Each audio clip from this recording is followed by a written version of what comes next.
students. NCERT in EGSTB class 6 science chapter number 9 the living organisms their characteristics and habitats इसके part second से आज हम यहाँ पर डिस्कस करेंगे। इसके पार्ट फर्स्ट में हमने देखा था कि लिविंग ऑर्गेनिजम्स के कैरेक्टर्स क्या क्या हैं, यानी कि कौन कौन सी वो प्रॉपर्टीज हैं जिनसे हमें पता चलता है कि कोई ऑर्गेनिज्म लिविंग है। तो अगर आपको याद हो तो उन कैरेक्टर्स के बारे में आप जरूर बताएं। आज हम हैबिटाट्स के बारे में डिस्कस करेंगे जो कि हमारा पार्ट सेकंड होगा। तो कौन कौन से कैरेक्टर्स थे हमारे? ग्रोथ, रिप्रोडक्शन, मूवमेंट और कौन सा था? ध्यान कीजिए, एक्सक्रीशन और कौन सा था? Excretion, growth, reproduction, movement, metabolism, response to stimulus. तो ये सब हमारे कैरेक्टर्स थे लिविंग ऑर्गेनिजम्स के। अब आज हम हैबिटाट्स के बारे में डिस्कस करते हैं। तो नमस्कार सभी को, कॉपी पेन लेकर आप रेडी हो जाइए और लेक्चर के साथ साथ नोट्स को कंप्लीट करते रहिए। ये नोट्स सीधे एनसीईआरटी से बनाए गए हैं। अब आज हम डिस्कस करेंगे habitat. The surrounding where living organism live is known as its habitat. ये सब आप जानते हैं कि वो सराउंडिंग यानी कि वो वातावरण वेयर जहां living organisms live is called their habitat. यानी कि जैसे कि एग्जांपल से मैं आपको समझाता हूँ। एक मछली है, ठीक है, एक मछली। अब मछली तो पानी में रहती है, तो मछली के लिए हैबिटाट क्या है? ये वाटर ही है, वो पानी ही उसका हैबिटाट है। ऊंट है, ऊंट कहाँ रहता है? डेजर्ट में रहता है, ठीक है। तो डेजर्ट क्या है ऊंट के लिए? हैबिटाट है। इसी तरीके से हम हैं, हम जमीन पर रहते हैं तो हम टेरेस्ट्रियल हैबिटाट में आते हैं। तो जिस भी सराउंडिंग में हम रहते हैं, यानी कि जैसे भी वातावरण में हम रहते हैं, वही हमारा क्या होता है? हैबिटाट होता है। तो the surrounding where living organisms living is called their habitat. तो इसी से आपको ये भी पता चल गया कि habitat it provides food, shelter, water, air and other needs to organism.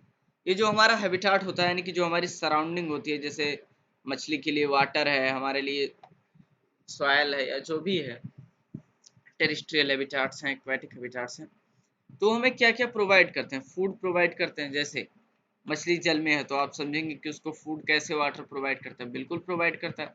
बड़ी मछलियां छोटी मछलियों को खाती हैं तो वो भी तो पानी में ही पाई जाती हैं, या इंसेक्ट्स जिन्हें मछलियां खाती हैं वो भी पानी में ही पाई जाती हैं, या पानी जो पीना चाहती हैं मछलियां वो भी सराउंडिंग में ही होता है। शेल्टर, रहने की जगह तो पानी ने दे ही रखी है। वाटर तो प्रोवाइड ही कर रहा है। एयर, हवा भी सराउंडिंग हमारी हमें प्रोवाइड करती है। जैसे हम जमीन पे हैं तो हम ऑक्सीजन सिलेंडर खरीद के तो सांस लेते नहीं, बिल्कुल नहीं। हैबिटाट में हमारे एयर मौजूद है। ऐसे मछलियों का होता है, इनके पास गिल्स होते हैं तो ये वाटर से ऑक्सीजन को ऑब्टेन कर लेते हैं। एयर लेना होता है तो कई मछलियां, बड़ी मछलियां आप देखते हैं कि वाटर से बाहर निकल निकल के एयर लेके फिर अंदर जाती हैं। तो सारी नीड्स को, जो भी जरूरतें हैं ऑर्गेनिजम्स की, लिविंग ऑर्गेनिजम्स की, उसको जो उसका सराउंडिंग है वो फुलफिल करता है, कंप्लीट करता है। तो हैबिटाट के बारे में आपने समझा कि वो सराउंडिंग जिसमें लिविंग ऑर्गेनिज्म रहता है वो उसका हैबिटाट है, और हैबिटाट हमारी सारी जरूरतों को पूरा करता है। जैसे वो हमें भोजन देता है, शेल्टर यानी कि घर देता है, आसरा देता है, वाटर यानी कि पानी देता है, और हवा प्रोवाइड करता है। अब हम समझेंगे कि जो हैबिटाट है ये दो तरीके का होता है। कौन कौन सा? एक्वेटिक हैबिटाट और टेरेस्ट्रियल हैबिटाट। तो एक्वेटिक हैबिटाट उसे कहते हैं, एक्वा का मतलब क्या होता है? पानी। तो जहाँ पानी होता है उस हैबिटाट को हम कहते हैं कि वो एक्वेटिक हैबिटाट है। और टेरेस्ट्रियल हैबिटाट उसे कहते हैं जो लोग जमीन पे रहते हैं, जैसे हम हैं, तो उसे हम कहते हैं कि टेरेस्ट्रियल हैबिटाट। अब इसके बाद हम डिस्कस करेंगे, एक एक हैबिटाट्स का डिटेल करेंगे। हम सबसे पहले टेरेस्ट्रियल हैबिटाट को डिटेल में पढ़ेंगे, उसके बाद तब एक्वेटिक हैबिटाट स्टार्ट करेंगे। सबसे पहले हम देखते हैं टेरेस्ट्रियल हैबिटाट क्या है। तो the living organisms which live at land are known to live in terrestrial habitats। तो ये आप सब जानते हैं, मैंने पहले ही बताया। कि जो जमीन पे रहते हैं, जो लैंड पर रहते हैं, उसे हम क्या कहते हैं कि वो हमारे टेरेस्ट्रियल हैबिटाट्स हैं। इसके एग्जांपल्स को आपको याद रखना है। जैसे कौन कौन से एग्जांपल्स हैं? ग्रासलैंड्स, ठीक है, और हमारे क्या है? डेजर्ट, और क्या है? Coastal area. कोस्टल एरिया से आप क्या समझते हैं? समुद्री किनारा। और हमारे माउंटेन रीजन्स हैं, यानी कि पर्वत पहाड़ है। तो इन सब के बारे में हमें डिटेल्ड इसी चैप्टर में करना है। तो टेरेस्ट्रियल हैबिटाट के बारे में हम समझ चुके हैं, तो हम प्रोसीड करते हैं। हम समझते हैं एडाप्टेशंस क्या है। टेरेस्ट्रियल हैबिटाट को समझने से पहले आपको एडाप्शंस को समझना बहुत जरूरी है। एडाप्टेशंस क्या है? तो the changes done by individuals in behaviour और body structure for survival is called adaptations. इसको मैं एक एग्जांपल से आपको समझाता हूँ। जैसे हम घर पे रहते हैं, ठीक है, तो हम कभी भी सो के उठते हैं, कभी भी खाना खाते हैं, कुछ भी करते हैं। लेकिन मान लीजिए कोई बोर्डिंग स्कूल्स में गया या हॉस्टल्स में गया या नॉर्मल स्कूल में हम गए, तो हम एक रूटीन में बनने की कोशिश करते हैं। जैसे जो भी उस स्कूल का डिसिप्लिन है, हम शर्ट पैंट पहन के आएंगे, ठीक है, टाई लगा के आएंगे, जो भी उसका स्कूल ड्रेस कोड है वो हम पहन के जाएंगे, ठीक है। जो लंच टाइमिंग फिक्स है उसी टाइम पर हम लंच करेंगे। घर पे क्या था, जब भी भूख लगी, जब भी मन किया तब खा ली। लेकिन वहाँ ऐसा बिल्कुल नहीं है। जिस फिक्स टाइम पर लंच होता है उसी फिक्स टाइमिंग पर हम लंच करते हैं। जब असेंबली लगती है तब हम जाके असेंबल हो जाते हैं। तो ये क्या है, ये सब एडाप्टेशंस है हमारी नई जगह पर रहने के लिए। जैसे घर पे आप कैसे भी थे, लेकिन आप हॉस्टल में गए तो जो भी वहाँ का रूल्स रेगुलेशन है, जितने बजे सभी बच्चों को उठना पड़ता है भोजन के लिए, नाश्ते के लिए, उतने टाइम पर आप भी उठ जाएंगे। क्यों? क्योंकि उसके बाद आपको मिलने वाला है नहीं, घर तो है नहीं।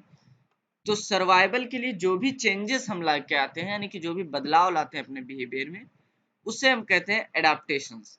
तो ऐसे the changes done by individuals in behaviour और body structure for survival is called adaptations. तो सर्वाइवल के लिए, सर्वाइवल का क्या मतलब है कि वो जिंदा रहें, इसके लिए जो भी बदलाव हम अपने अंदर लाते हैं वो क्या कहलाते हैं, एडाप्टेशंस। एक एग्जांपल से आपको समझाता हूँ। जैसे जो पोलर बियर्स होते हैं, क्या होते हैं पोलर बियर्स, कहाँ पाए जाते हैं, पोल्स पर पाए जाते हैं। वहाँ क्या होती है, बहुत ज्यादा ठंडी होती है। तो पोलर रीजन के जो भी ऑर्गेनिज्म होते हैं, तो उनका जो स्किन होता है वो बहुत मोटा होता है। क्यों मोटा होता है? ताकि ठंड उनको कम लगे। उनके लॉन्ग लॉन्ग हेयर्स पाए जाते हैं स्किन पे। क्यों? ताकि जब बर्फ गिरे, स्नोफॉल हो, तो वो आसानी से नीचे गिर जाए। तो ये सब क्या है, एडाप्टेशंस है। आपने देखा होगा कैक्टस का पौधा, अगर रियलिटी में ना देखा होगा तो आपने आज तक फोटो तो देखा ही होगा। तो उसमें देखिए कांटे लगे रहते हैं, ऐसे ऐसे कांटे लगे रहते हैं, और लीव्स नहीं पाई जाती हैं। क्यों? क्योंकि वो डेजर्ट में पाया जाता है, राजस्थान वगैरह में पाया जाता है। तो वहां पे क्या होता है कि वाटर बहुत कम है, पानी बहुत कम है। तो अगर वो पत्तियां रहेंगी उसकी, तो आप सबने ट्रांसपिरेशन की प्रोसेस पढ़ा है चैप्टर नंबर 7 में। तो उसकी पत्तियां रहेंगी तो वो वाटर लॉस करता रहेगा। इसीलिए उसकी जो पत्तियां हैं वो स्पाइंस में चेंज हो जाती हैं, यानी कि कांटों में चेंज हो जाती हैं। और स्टेम उसकी हरी होती है, जिससे वो अपना खाना बना सकता है, फोटोसिंथेसिस की प्रोसेस आप पहले पढ़ चुके। तो ये सब क्या है, एडाप्टेशंस है हमारे नए जगह पर रहने के लिए। जैसे आपने देखा होगा कि ऊंट जो है, ऊंट में हम्प पाया जाता है, जिसमें वो खाना या पानी स्टोर कर लेता है, तो फिर उसको हफ्ते भर खाने पीने की जरूरत नहीं पड़ती। तो ये क्या है, ये एडाप्टेशन है। क्यों? क्योंकि डेजर्ट में हर जगह तो पानी रहता नहीं, तो कहीं कहीं कई दिनों तक नहीं मिलता, तो उसके लिए वो स्टोर कर सके। तो ये एडाप्टेशन है, यानी कि वो भी बदलाव जो हम जीवित रहने के लिए अपने बॉडी लैंग्वेज में लेके आते हैं, अपने बिहेवियर में लेके आते हैं। तो ये सब क्या कहलाते हैं, हमारे एडाप्टेशंस कहलाते हैं। तो उम्मीद करता हूँ कि आप अच्छे से समझ गए होंगे। तो एडाप्टेशंस के बाद हमें डेजर्ट को डिस्कस करना है, लेकिन डेजर्ट डिस्कस करेंगे तो हमारा लेक्चर थोड़ा लंबा हो जाएगा। तो डेजर्ट को हम अगले लेक्चर में प्रोसीड करते हैं। तो आज हमने पढ़ लिया है हैबिटाट के बारे में, टेरेस्ट्रियल हैबिटाट और एक्वेटिक हैबिटाट्स के बारे में हमने पढ़ा, और उसके बाद हमने एडाप्टेशंस के बारे में डिस्कस किया। अगले लेक्चर में हम टेरेस्ट्रियल हैबिटाट्स के फर्दर पार्ट को डिस्कस करेंगे, जैसे कि डेजर्ट है हमारा, ग्रासलैंड्स हैं।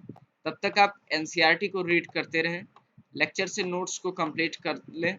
अदर चैप्टर्स के लिए चैनल पे जाके प्लेलिस्ट को चेक कर लें और रिवाइज करते रहें। ओके, तब तक के लिए थैंक्स अलॉट, बहुत बहुत धन्यवाद अपना समय देने के लिए।